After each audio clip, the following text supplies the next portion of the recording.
ॐ भूर्भुवः स्वः तत्सवितुर्वरेण्यं भर्गो देवस्य धीमहि धियो यो नः प्रचोदयात्। ओम शांति शांति शांति। नमस्ते मेरे प्यारे दोस्तों, ये भगवान श्री रामकृष्ण परमहंस के अति उत्तम और पवित्र ग्रंथ वचनामृत का 39वां वीडियो है। इस वीडियो को हम शुरू करेंगे अनुच्छेद 85 भाग 4।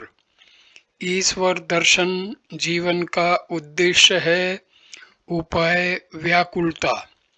श्री रामकृष्ण कुछ देर चुपचाप बैठे रहकर फिर बातचीत करने लगे। श्री रामकृष्ण, ईश्वर कल्पतरु हैं, उनके पास पहुंचकर मांगना चाहिए, तब जो कुछ चाहता है वही पाता है। ईश्वर ने न जाने क्या क्या बनाए हैं, उनके असंख्य ब्रह्मांड हैं, उनके अनंत ऐश्वर्य के ज्ञान से हमें क्या जरूरत है, और अगर जानने की इच्छा हो तो पहले उन्हें प्राप्त करना चाहिए, फिर वे स्वयं ही समझा देंगे। यदु मलिक के कितने मकान हैं, कंपनी के कितने कागज हैं, इन सब बातों के जानने से हमें क्या मतलब। हमारा काम है किसी तरह बाबू से मुलाकात करना। इसके लिए खाई पर से कूद कर जाना हो या प्रार्थना करके अथवा दरबान के धक्के सहकर, हमें उन तक पहुंचना ही चाहिए। मुलाकात हो जाने पर उनके क्या क्या हैं, एक बार पूछने से बाबू खुद ही सब बतला देंगे, और बाबू से मुलाकात हो जाने पर उनके कर्मचारी भी मानने लगते हैं, सब हंसते हैं। कोई ऐश्वर्य को जानना नहीं चाहते, वे कहते हैं कलवार की दुकान में कितने मन शराब है, इसे जानकर हम क्या करेंगे। हमारा काम तो बस एक ही बोतल से निकल जाता है। ऐश्वर्य का ज्ञान क्या करेगा लेकर, जितना शराब पी है उतनी ही में होश दुरुस्त नहीं है। भक्ति योग, ज्ञान योग, ये ही सब मार्ग हैं, चाहे जिस रास्ते से होकर जाओ उन्हें पाओगे। भक्ति का मार्ग सीधा है, ज्ञान और विचार का मार्ग विपत्तियों से भरा हुआ है। कौन सा रास्ता अच्छा है, इसके अधिक विचार की क्या आवश्यकता है। विजय के साथ बहुत दिनों तक बातचीत हुई थी। विजय से मैंने कहा, एक आदमी प्रार्थना करता था, हे ईश्वर तुम क्या हो, कैसे हो, मुझे बता दो, मुझे दर्शन दो। ज्ञान विचार का मार्ग पार करना कठिन है। पार्वती जी ने पर्वतराज को अपने अनेक ईश्वरी रूप दिखाकर कहा, पिताजी अगर ब्रह्म ज्ञान चाहते हो तो साधुओं का संग करो। शब्दों द्वारा ब्रह्म की व्याख्या नहीं की जा सकती। राम गीता में इस बात का निर्देश है कि शास्त्रों में ब्रह्म का केवल संकेत किया गया है, केवल उनके लक्षणों की ओर इशारा किया गया है। उदाहरणार्थ यदि कोई यह कहे कि गंगा पर का गांव ग्वालों का गांव, तो उसका संकेत यही होता है कि वह गांव गंगा के तट पर स्थित है। निराकार ब्रह्म साक्षात्कार क्यों नहीं होगा। पथ बड़ा कठिन है अवश्य, विषय बुद्धि का लेस मात्र रहते नहीं होता। इंद्रियों के जितने विषय हैं, रूप रस गंध स्पर्श पद, इन सब का त्याग हो जाने पर, मन का लय हो जाने पर, फिर कहीं उसका हृदय में प्रत्यक्ष अनुभव होता है। और फिर भी इससे इतना भी समझ में आता है कि ब्रह्म है, केवल अस्थि का ज्ञान। पंडित जी, अस्तित्वो लब्धव्य इत्यादि श्री राम कृष्ण, उन्हें पाने की अगर किसी को इच्छा हो तो किसी एक भाव का आश्रय लेना पड़ता है। वीर भाव, सखी भाव, दासी भाव या संतान भाव। मणि मल्लिक, हाँ तभी दृढ़ता होगी। श्री राम कृष्ण, मैं सखी भाव में बहुत दिन था। कहता था मैं आनंदमयी ब्रह्ममयी की दासी हूँ। हे दासियों, मुझे भी दासी बना लो। मैं गर्वपूर्वक कहता जाऊंगा कि मैं ब्रह्ममयी की दासी हूँ। किसी किसी को बिना साधना के ही ईश्वर मिल जाते हैं। उन्हें नित्य सिद्ध कहते हैं। जिन लोगों ने तप तपादि साधनाओं द्वारा ईश्वर को प्राप्त किया है उन्हें साधना सिद्ध कहते हैं। और कोई कोई कृपा सिद्ध भी होते हैं। जैसे 1000 साल का अंधेरा घर दिया ले जाओ तो उसी क्षण वहां उजाला हो जाता है। एक है वो जो एकाएक सिद्ध हो जाते हैं। जैसे किसी गरीब का लड़का बड़े आदमी की दृष्टि में पड़ जाए। बापू ने उसके साथ अपनी लड़की ब्याह दी, साथ ही उसे घर द्वार घोड़े गाड़ी दास दासियां सब कुछ मिल गया। एक और हैं स्वपन सिद्ध। वे स्वपन में दर्शन पाकर सिद्ध हो जाते हैं। सुरेंद्र से हास्य, तो हम लोग अभी खराटे लें, बाद में बाबू हो जाएंगे। श्री राम कृष्ण से सुने, तुम बाबू तो हो ही, कै में आकार लगाने से का होता है, उस पर एक और आकार लगाना व्यर्थ है। का ही रहेगा। सब हंसते हैं। नित्य सिद्ध की एक अलग ही श्रेणी है। जैसे अरणी काठ जरा सा रगड़ने से ही आग पैदा हो जाती है और न रगड़ने से भी होती है। नित्य सिद्ध थोड़ी सी साधना करने पर ही ईश्वर को पा जाता है और साधना न करने पर भी पाता है। हाँ, नित्य सिद्ध ईश्वर को पा लेने पर साधना करते हैं। जैसे कुमड़े का पौधा, पहले उसमें फल लगता है तब ऊपर फूल होता है। कुमड़े के पौधे में फल पहले होते हैं फिर फूल। यह सुनकर पंडित जी हंस रहे हैं। श्री राम कृष्ण, और नित्य सिद्ध होमा पक्षी की तरह हैं। उसकी माँ आकाश में बहुत ऊंचे पर रहती है। अंडे देने पर गिरते हुए अंडे फूट जाते हैं और फिर बच्चे भी गिरते रहते हैं।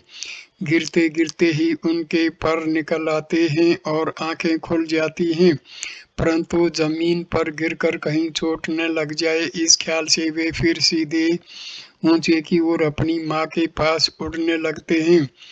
माँ कहाँ हैं, बस यही धुन रहती है। देखो ने कै लिखते हुए प्रहलाद की आंखों से अश्रुधारा बह चली थी। पंडित जी का विनय भाव देखकर श्री रामकृष्ण बड़े संतुष्ट हुए हैं। वे पंडित जी के स्वभाव के संबंध में भक्तों से कह रहे हैं, इनका स्वभाव बड़ा अच्छा है। मिट्टी की दीवार में कीला गाड़ते हुए कोई तकलीफ नहीं होती। पत्थर में कील की नोक चाहे टूट जाए पर पत्थर का कुछ नहीं होता। ऐसे भी आदमी हैं जो लाख ईश्वर की चर्चा सुने पर उन्हें चेतना किसी तरह नहीं होती। जैसे घड़ियाल आदि देह पर तलवार भी चोट नहीं कर सकती। पंडित जी, घड़ियाल के पेट में बर्छी मारने से मतफल सिद्ध हो जाता है। सब हंसते हैं। श्री राम कृष्ण, सब शास्त्रों के पाठ से क्या होगा, फिलोसफी पढ़कर क्या होगा, लंबी लंबी बातों से क्या होता है। धनुर्वेद की शिक्षा प्राप्त करनी हो तो पहले केले के पेड़ पर निशाना साधना चाहिए, फिर नर इत के पेड़ पर, फिर जलती हुई दीपक की बत्ती पर, फिर उड़ती हुई चिड़िया पर। इसीलिए पहले साकार में मन शिथिल करना चाहिए। और त्रिगुणातीत भक्त भी हैं। नित्य भक्त जैसे नारद आदि, उस भक्ति में श्याम भी चिन्मय है, धाम भी चिन्मय है और भक्त भी चिन्मय है। ईश्वर उनका धाम तथा भक्त सभी नित्य हैं। जो लोग नेति नेति के द्वारा ज्ञान पूर्वक विचार कर रहे हैं वे अवतार नहीं मानते। हाजरा सच कहता है, भक्तों के लिए ही अवतार है, वह ज्ञानियों के लिए नहीं। वे सो हम जो बने हैं। श्री राम कृष्ण और सारी भक्त मंडली चुपचाप बैठी है। पंडित जी बातचीत करने लगे। पंडित जी, अच्छा यह निष्ठुर भाव किस तरह दूर हो? हास्य, देखता हूँ तो मांसपेशियां, मसल्स की स्नायु, नर्व्स की याद आती है। शोक देखता हूँ तो एक स्नायविक क्रिया, नर्वस सिस्टम की उत्तेजना जान पड़ती है। श्री रामकृष्ण से हास्य, यही बात नारायण शास्त्री भी कहता था। शास्त्र पढ़ने का यह दोष है कि वह तर्क और विचार में डाल देता है। पंडित जी, क्या कोई उपाय नहीं है? श्री रामकृष्ण, है, विवेक। एक गाना है, उसमें कहा है कि उसके विवेक नाम के लड़के से तत्व की बातें पूछना। विवेक, वैराग्य, ईश्वर पर अनुराग, ये ही सब उपाय हैं। विवेक के हुए बिना बात कभी पूरी नहीं उतरती। पंडित जी, समाध्यायी ने बहुत कुछ व्याख्या के बाद कहा, ईश्वर नीरस है। एक ने कहा था, मेरे मामा के यहाँ एक गौशाले भर घोड़े हैं। गौशाले में भी कहीं घोड़े रहते हैं। सहास्य, तुम तो गुलाब जामुन बन रहे हो, अभी कुछ दिन रस में पड़े रहो, इसमें तुम्हारे लिए भी अच्छा है, दूसरों के लिए भी, बस 2-4 दिन के लिए रहो। पंडित जी मुस्कुराकर, गुलाब जामुन जलकर खंगार हो गया है। श्री रामकृष्ण सहास्य, नहीं नहीं, अच्छा पका है, उसी की लाली है। हाजरा, अच्छा भुना गया है, अभी रस और खींचेगा। श्री रामकृष्ण, बात यह है कि अधिक शास्त्र पढ़ने की जरूरत नहीं है। ज्यादा पढ़ने पर तर्क और विचार आ जाते हैं। न्यांगटा मुझे सिखलाता था, उपदेश देता था, गीता का 10 बार उच्चारण करने से जो फल होता है वही गीता का सार है। अर्थात 10 बार गीता गीता कहने से तागी तागी त्यागी त्यागी निकलता है। उपाय विवेक और वैराग्य है। और ईश्वर पर अनुराग पर कैसा अनुराग? ईश्वर के लिए जो व्याकुल हो रहा है, जैसी व्याकुलता के साथ बछड़े के पीछे गौ दौड़ती है। पंडित जी, वेदों में बिल्कुल ऐसा ही है। गौ जैसे बछड़े को पुकारती है, तुम्हें हम उसी तरह पुकारते हैं। श्री रामकृष्ण, व्याकुलता के साथ रो और विवेक वैराग्य प्राप्त करके अगर कोई सर्वस्व का त्याग कर सके तो उनका साक्षात्कार हो सकता है।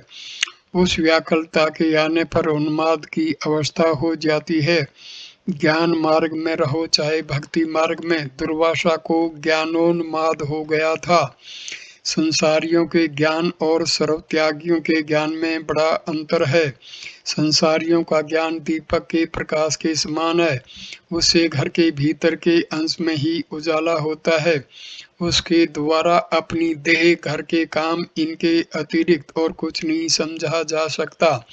सर्वत्यागी का ज्ञान सूर्य के प्रकाश की भांति है।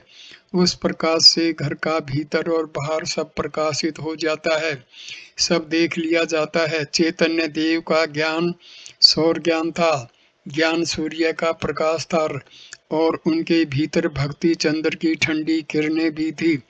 ब्रह्म ज्ञान और भक्ति प्रेम दोनों थे। अभावमुख चैतन्य और भावमुख चैतन्य, भाव भक्ति का एक मार्ग है और अभाव नीति नीति ज्ञान विचार का भी एक दूसरा। तुम अभाव की बात कह रहे हो, परंतु वह बहुत बड़ा कठिन है। कहा है वह जगह ऐसी है कि वहाँ गुरु और शिष्य में भी मुलाकात नहीं होती।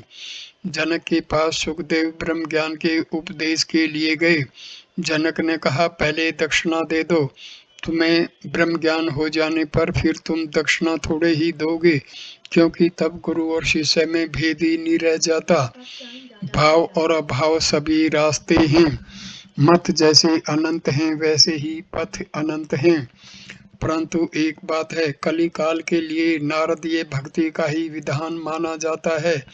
इस मार्ग में पहले है भक्ति, भक्ति के पक जाने पर है भाव, भाव से उच्च है महाभाव, और प्रेम सभी जीवों को नहीं होता। यह जिसे हुआ है वह वस्तु लाभ कर चुका है। पंडित जी, धर्म की व्याख्या करनी है तो बहुत सी बातें कहकर समझाना पड़ता है। श्री रामकृष्ण, तुम अनावश्यक बातें छोड़कर कहा करो। 5वां भाग, ब्रह्म शक्ति अभेद, सर्वधर्म समन्वय। श्रीयुत मणि मल्लिक के साथ पंडित जी बातचीत कर रहे हैं। मणि मल्लिक ब्राह्म समाजी हैं। ब्राह्म समाज के दोषों और गुणों पर घोर तर्क कर रहे हैं। श्री राम कृष्ण अपनी छोटी खाट पर बैठे हुए सब सुन रहे हैं और फिर हंस रहे हैं। कभी कभी कह रहे हैं, यह सत्व का तम है, वीरों का भाव है, यह सब चाहिए। अन्याय और असत्य देखकर चुपचाप न रहना चाहिए। सोचो कि व्यभिचारिणी स्त्री परमार्थ बिगाड़ने के लिए आ रही है, उस समय ऐसा ही वीर भाव चाहिए। तब कहना चाहिए, क्यों री मेरा परलोक बर्बाद करने चली है, अभी तुझे काट डालूंगा।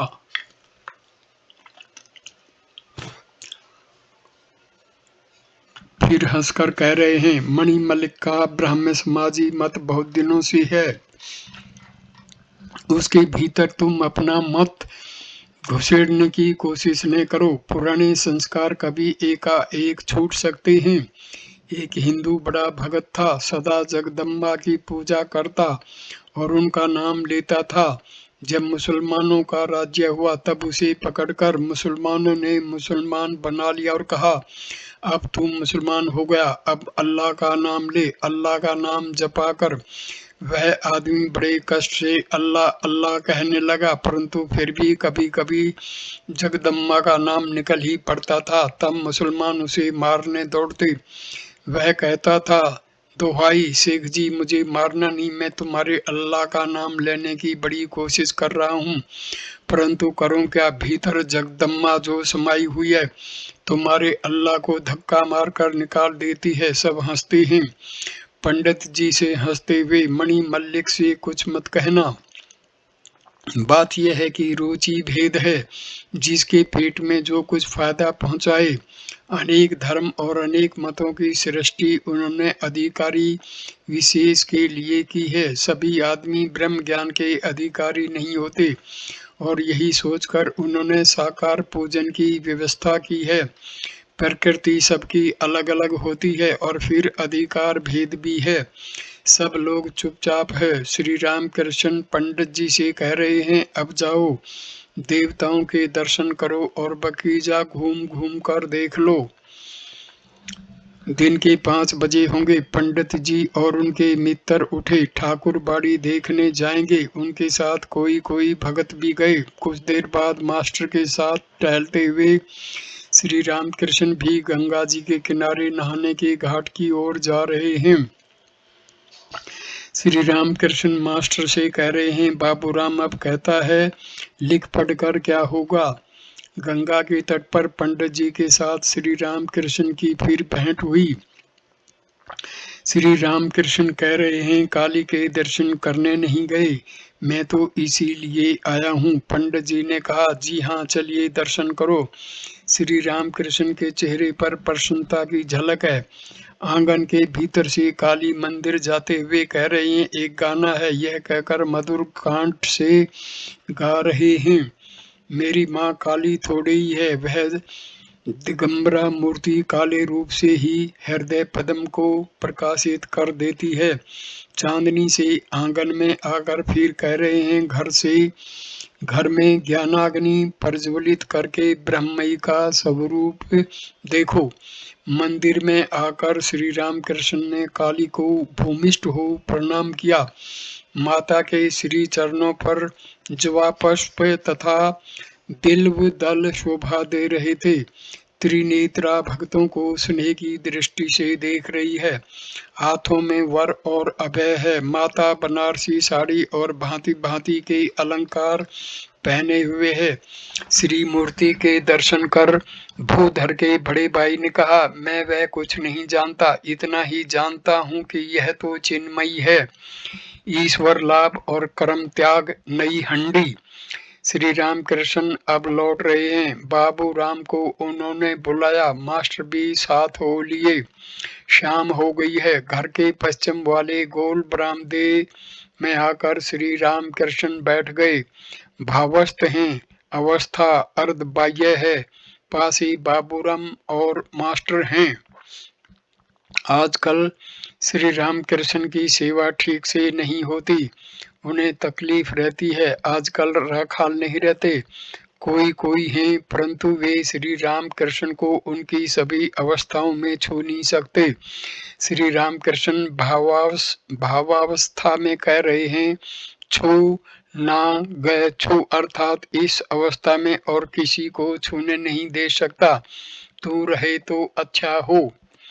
पंडित जी देवताओं के दर्शन करके श्री राम कृष्ण के कमरे में आए। श्री राम कृष्ण पश्चिम के गोल बरामदे से कह रहे हैं, तुम कुछ जलपान कर लो। पंडित जी ने कहा, अभी मुझे संध्या करनी है।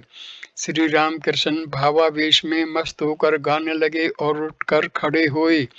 गया गंगा प्रभास काशी कांची, यह सब कौन चाहता है। अगर काली का स्मरण करता हुआ वह अपनी देह त्याग सके। त्रिसंध्या की बात लोग कहते हैं, परंतु वह यह कुछ नहीं चाहता। संध्या खुद उसकी खोज में फिरती रहती है, परंतु संधि कभी नहीं पाती। पूजा होम जप और यज्ञ, किसी पर उसका मन लगता ही नहीं। श्री राम कृष्ण प्रेमोन्मत्त होकर कह रहे हैं, संध्या कितने दिन के लिए है, जब तक ओम कहते हुए मन लीन न हो जाए। पंडित जी, तो जल पान कर लेता हूँ, उसके बाद संध्या करूंगा। श्री राम कृष्ण, मैं तुम्हारे भाव को न रोकूंगा। समय के बिना आए त्याग अच्छा नहीं है। फल बड़ा हो जाता है तब फूल आप झड़ जाता है। कच्ची अवस्था में नारियल का पत्ता खींचना नहीं चाहिए, इस तरह तोड़ने से पेड़ खराब हो जाता है।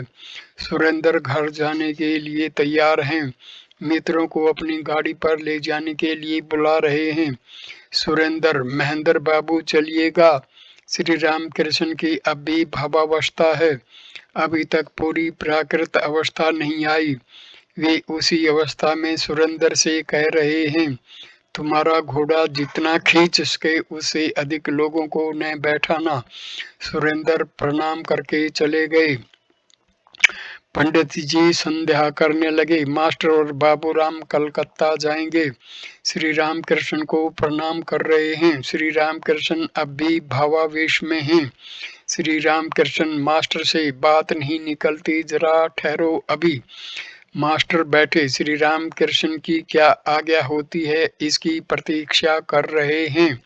श्री राम कृष्ण ने इशारे से बाबूराम से बैठने के लिए कहा। बाबूराम ने मास्टर से कहा, जरा देर और बैठिए।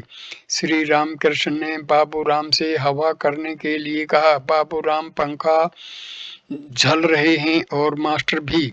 श्री राम कृष्ण मास्टर से सह स्नेह, तुम अब उतना नहीं आते क्यों? मास्टर जी, कोई खास कारण नहीं है, घर में काम था। श्री राम कृष्ण, बाबूराम का घर कहाँ है? यह मैं कल समझा, इसीलिए तो इसे रखने की इतनी कोशिश कर रहा हूँ। चिड़िया समय समझकर अंडे फोड़ती है। बात यह है कि ये सब शुद्ध आत्मा लड़के हैं, कभी कामनी और कांचन में नहीं पड़े हैं, है न? मास्टर जी हाँ, अभी तक कोई धक्का नहीं लगा। श्री राम कृष्ण, नई हंडी है, दूध रखा जाए तो बिगड़ नहीं सकता। मास्टर जी हाँ। श्री राम कृष्ण, बाबू राम के यहाँ रहने की जरूरत भी है। कभी कभी मेरी अवस्था ऐसी हो जाती है कि उस समय ऐसे आदमियों का रहना जरूरी हो जाता है।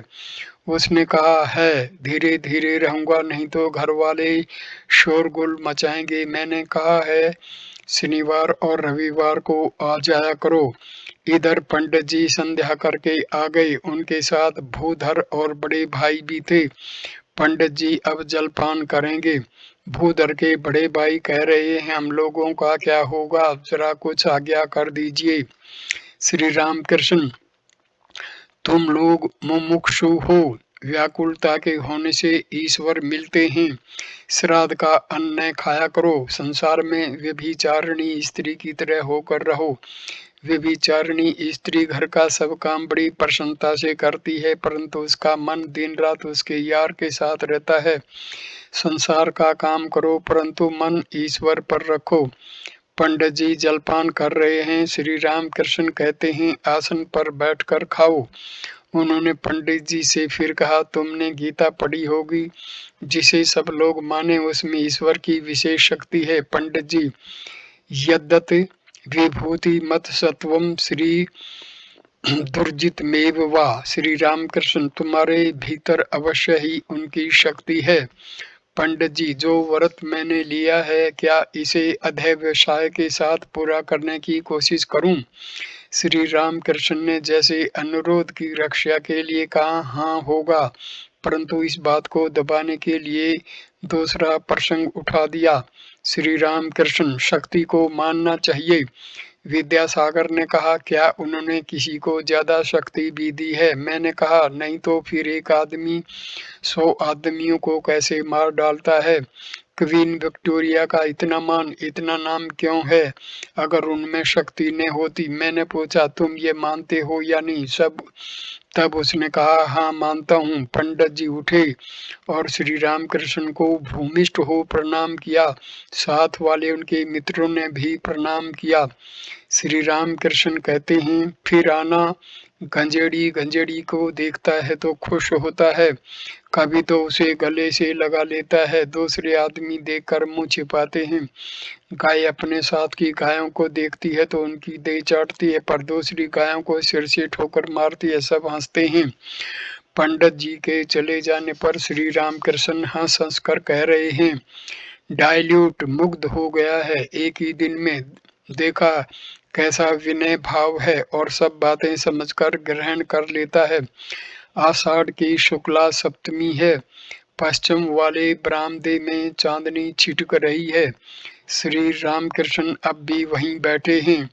मास्टर प्रणाम कर रहे हैं। श्री रामकृष्ण स्नेह पूर्वक पूछ रहे हैं, क्या जाओगे? मास्टर, जी हाँ, अब चलता हूँ। श्री रामकृष्ण, एक दिन मैंने सोचा कि सबके यहाँ एक एक बार जाऊंगा, क्यों? मास्टर, जी हाँ, बड़ी कृपा होगी। परिच्छेद 86, साधना की आवश्यकता, भाग 1, पुनर्यात्रा दिन। श्री रामकृष्ण बलराम बाबू के बैठक खाने में भक्तों के साथ बैठे हुए हैं।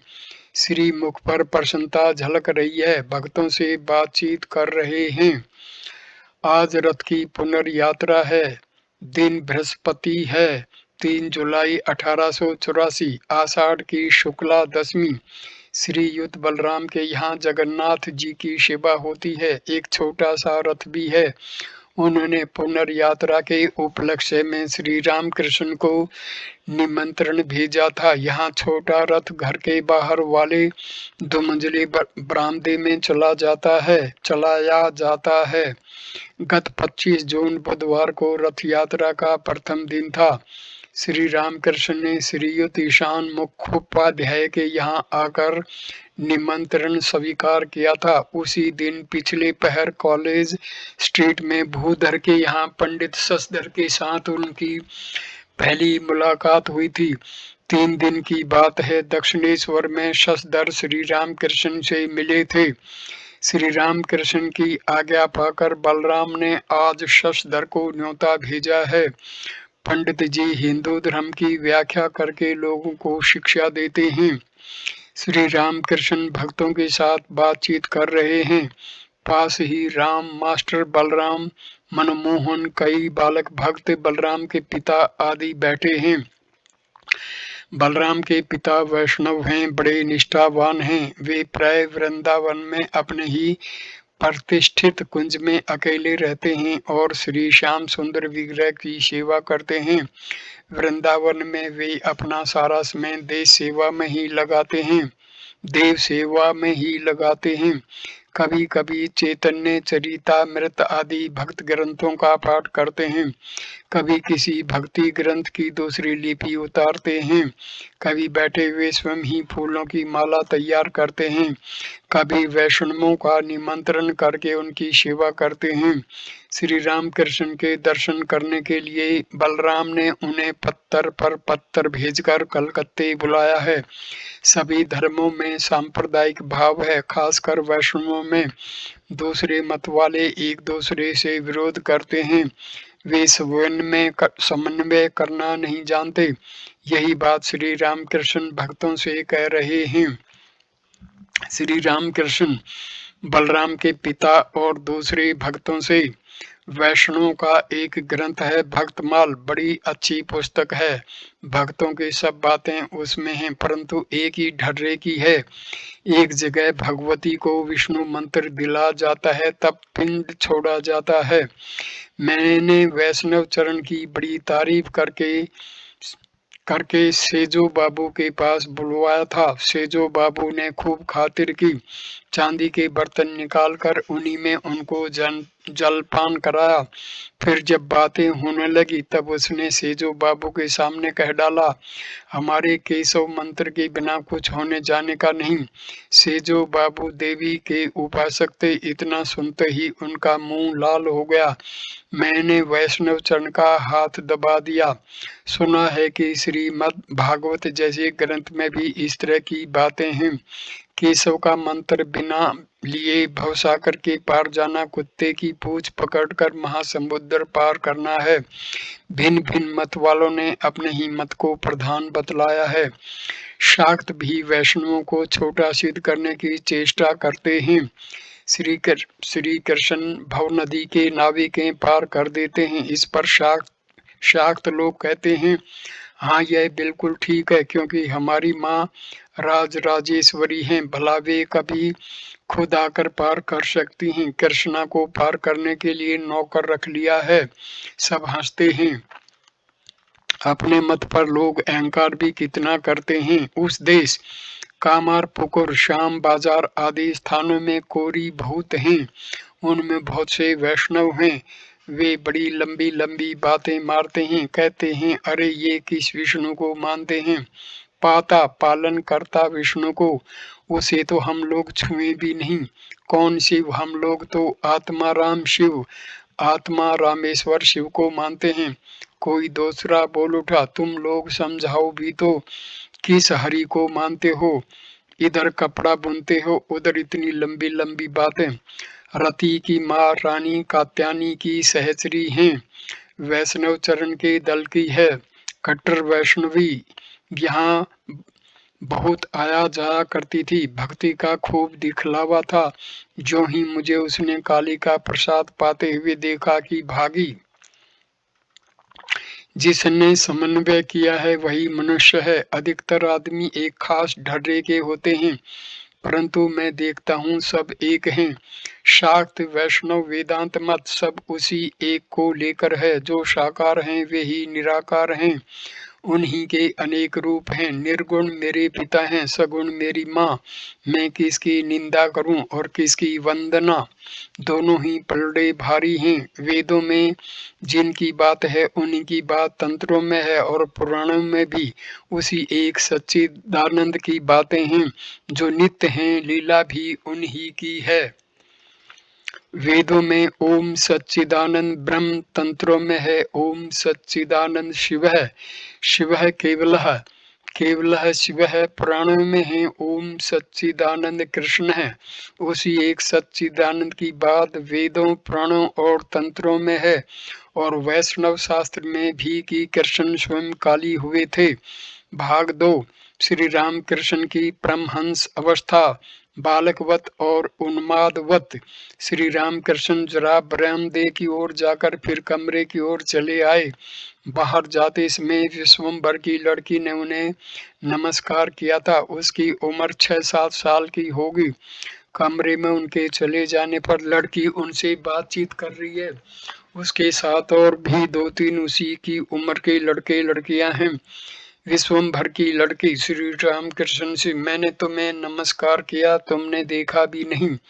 श्री राम कृष्ण से हंसे, कहा मैंने नहीं देखा। कन्या तो खड़े हो जाओ, फिर नमस्कार करूं, खड़े हो जाओ, इधर से भी करूं। श्री राम कृष्ण हंसते हुए बैठ गए और जमीन तक सिर झुकाकर कुमारी को प्रति नमस्कार किया। श्री राम कृष्ण ने लड़की को गाने के लिए कहा। लड़की ने कहा, भाई कसम मैं गाना नहीं जानती। उनसे अनुरोध करने पर उसने कहा, भाई कसम कहने पर फिर कभी कहा जाता है। श्री राम कृष्ण उनके साथ आनंद कर रहे हैं और गाना सुना रहे हैं, बच्चों के गीत। बच्चे और भक्त गाना सुनकर हंस रहे हैं। श्री राम कृष्ण भक्तों से, परमहंस का स्वभाव बिल्कुल 5 साल के बच्चों का सा होता है। वह सब चेतन देखता है। मैं जब उस देश में कामारपुकुर में रहता था तब रामलाल का भाई शिवराम 4-5 साल का था। तालाब के किनारे पतंगे पकड़ने जा रहा था। एक पत्ता हिल रहा था। पत्ते की खड़खड़ाहट से शिकार कहीं भागने जाए, इस विचार से वह पत्ते से कहने लगा, अरे चुप, मैं पतंगा पकड़ूंगा। पानी बरस रहा था और आंधी भी चल रही थी। रह रहकर बिजली चमकती थी। फिर भी द्वार खोलकर वह बाहर जाना चाहता था।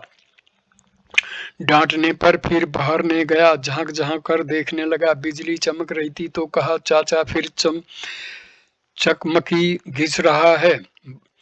परमहंस बालक की तरह होते हैं। उनके लिए न कोई अपना है न कोई पराया। सांसारिक संबंध की कोई परवाह नहीं है। रामलाल के भाई ने एक दिन कहा, तुम चाचा हो या मौसा। परमहंसों का चाल चलन भी बालकों का सा होता है। कोई हिसाब नहीं रहता कि कहाँ जाएं, सब ब्रह्म में देखते हैं। कहाँ जा रहे हैं, कहाँ चल रहे हैं, कुछ हिसाब नहीं। रामलाल का भाई हृदय के यहाँ दुर्गा पूजा देखने गया था। हृदय के यहाँ से आप ही आप किसी तरफ चला गया। किसी को इसका पता भी नहीं चला।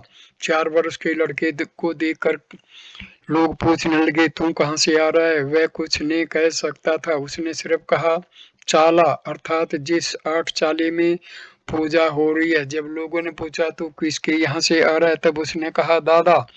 परमहंसों की पागलों की सी अवस्था होती है। दक्षिणेश्वर की मंदिर प्रतिष्ठा के कुछ दिन बाद एक पागल आया था। वह पूर्ण ज्ञानी था। फटे जूते पहने था। एक हाथ में बांस की एक कंची लिए हुए था। दूसरे हाथ गमले में लगा हुआ एक आम का पौधा। गंगा में डुबकी मारकर उठा ने संध्या ने भोजन कपड़े में कुछ लिए हुए था। वही खाने लगा। फिर काली मंदिर में आकर सतव करने लगा। मंदिर कांप उठा था। हलधारी उस समय मंदिर में था। अतिथिशाला में लोगों ने उसे खाने को नहीं दिया था, परंतु उसने जरा भी परवाह नहीं की। झूठी पतले खींच खींच कर उनमें से जो कुछ लगा था वही खाने लगा। जहाँ कुत्ते खा रहे थे वहीं कभी कभी कुत्तों को हटाकर खाता था। कुत्तों ने उसका कुछ नहीं किया। हलधारी उसके पीछे पीछे गया था। पूछा, तुम कौन हो, क्या तुम पूर्ण ज्ञानी हो। तब उसने कहा था, मैं पूर्ण ज्ञानी हूँ, चुप। मैंने हलधारी से जब यह सब बातें सुनी मेरा कलेजा दहलने लगा। मैं हृदय से लिपट गया। माँ से कहा, माँ, तो क्या वही अवस्था मेरी भी होगी। हम लोग उसे देखने गए। हम लोगों से खूब ज्ञान की बातें करता था। दूसरे आदमी आते तो वही पागलपन शुरू कर देता था।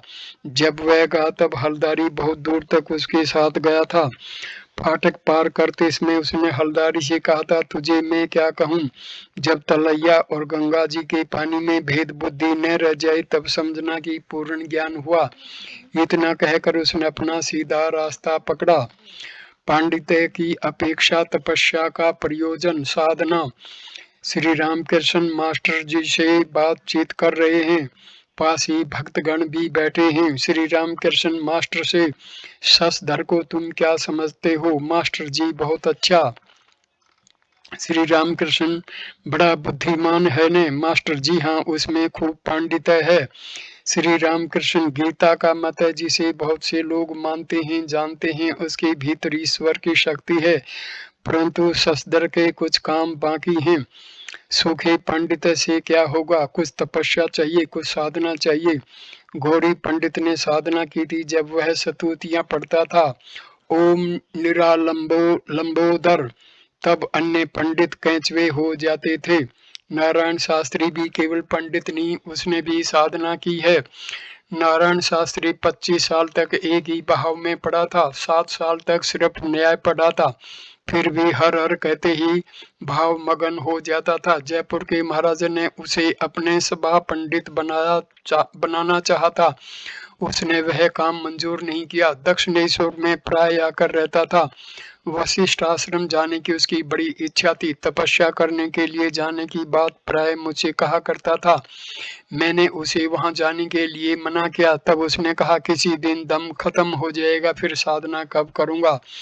जब उसने हठ पकड़ा तब मैंने कह दिया, अच्छा जाओ। सुनता हूँ कोई कोई कहते हैं नारायण शास्त्री का देहांत हो गया है। तपस्या करते समय किसी भैरव ने चपत मारी थी। कोई कोई कहते हैं वे बचे हुए हैं, अभी उनको रेल पर सवारी करके हम आ रहे हैं। केशव सेन को देखने से पहले नारायण शास्त्री से मैंने कहा था, तुम एक बार जाकर उन्हें देखा और मुझे बताओ कि वे कैसे आदमी हैं। वह देखकर जब आया तब कहा, वह जप करके सिद्ध हो गया है। नारायण ज्योतिष जानता था। उसने कहा, केशव सेन भाग्य का बड़ा जबरदस्त है। मैंने उससे संस्कृत में बातचीत की थी। वह भाषा बंगाली बोलता था। तब मैं हृदय को साथ लेकर बेलघर के बगीचे में केशव से मिला। उसे देखते ही मैंने कहा था, इन्हीं की पूंछ गिर गई है, ये पानी में भी रह सकते हैं और जमीन पर भी। श्री राम कृष्ण पूंछ गिरने की लोकोक्ति के द्वारा कह रहे हैं कि यही केशव हैं जो संसार में भी रहते हैं और ईश्वर में भी।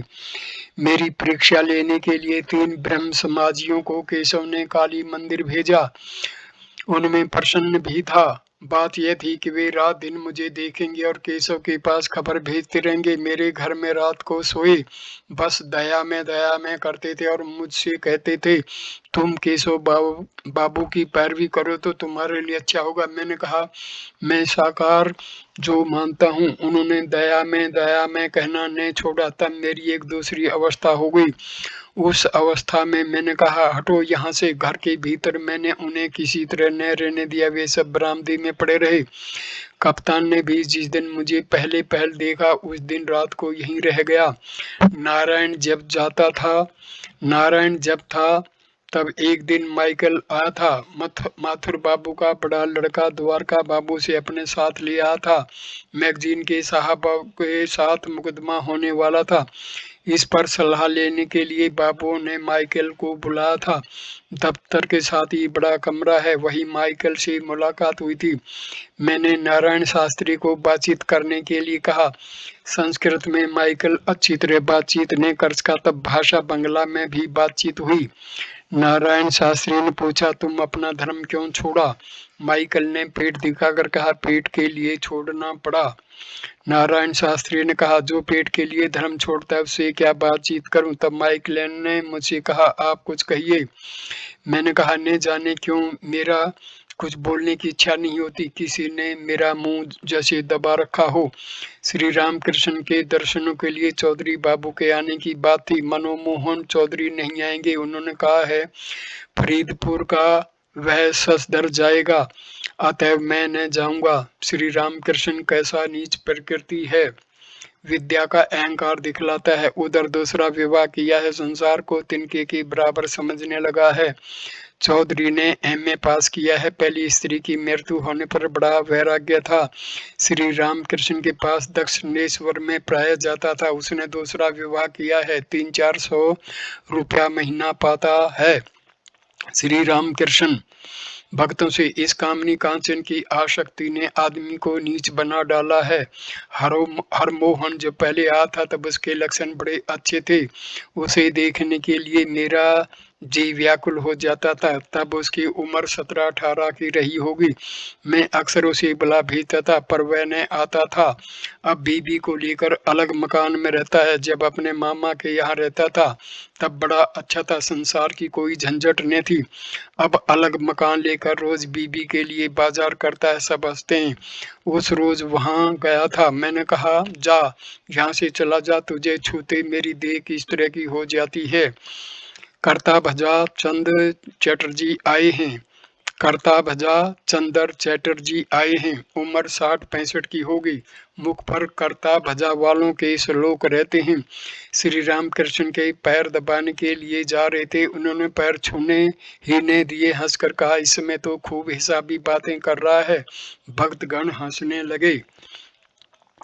अब श्री रामकृष्ण बलराम के अंतःपुर से जी जगन्नाथ दर्शन करने के लिए जा रहे हैं। वहाँ की स्त्रियां उनके दर्शन के लिए व्याकुल हो रही हैं। श्री रामकृष्ण फिर बैठक खाने में आए, हंस रहे हैं। कहा, मैं सोच को गया था। कपड़े बदलकर श्री जगन्नाथ के दर्शन किए और कुछ फूल दल चढ़ाए। ऋषि लोगों की पूजा जप तप सब सामयिक हैं। जो लोग ईश्वर के सिवा और कुछ नहीं जानते, वे सांस के साथ साथ उनका नाम लेते हैं। कोई मन ही मन सदा राम ओम राम जपता रहता है। ज्ञान मार्गी सोहम सोहम जपते हैं। किसी किसी की जीभ सदा हिलती रहती है। सदा ही स्मरण मनन रहना चाहिए। इस वीडियो को मैं यहीं पर विराम देता हूँ। वीडियो देखने के लिए धन्यवाद मेरे दोस्तों। नमस्ते नमस्कार। अगला 40वां वीडियो हम परिच्छेद 86 भाग 4 से शुरू करेंगे। धन्यवाद। नमस्ते नमस्कार।